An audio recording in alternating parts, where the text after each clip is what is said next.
Course Plus. Expressway to elegant career.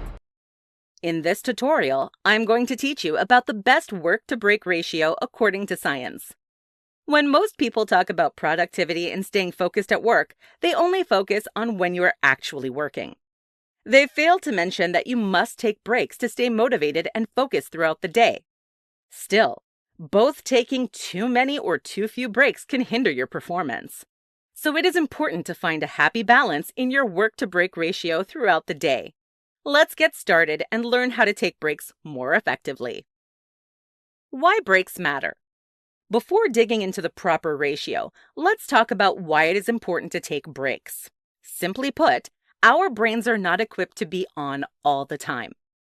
According to science, our brains need at most 1 hour of work followed by 15 minutes of rest. By creating a structure in our work periods, we are less likely to be enticed by temptations such as Facebook or non-work-related emails. In other words, breaks give our brains a time to rest so that we can be fully tuned in during the work portion. The Pomodoro Technique. Although you can certainly try the 1 hour on and 15 minutes off approach, you will likely find it very challenging at first. Unless you've already been working towards focus, you probably need more breaks. That's where the Pomodoro Technique comes into play. The Pomodoro Technique is considered one of the most effective time management methods. It allows you to have structured work and break time so that your brain gets into a consistent, focused flow. Still, the Pomodoro Technique gives you shorter breaks that are dispersed more frequently.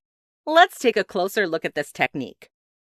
With the Pomodoro Technique, decide on what task you need to do first, then set a Pomodoro timer for how long you want to work. This time is traditionally set for 25 minutes, but you can change the time based on your personal preference and current abilities. Work until the timer rings. Then take a 3 to 5 minute break. Get back to work once that short break is up and set the timer for 25 minutes again. Repeat this process 4 times.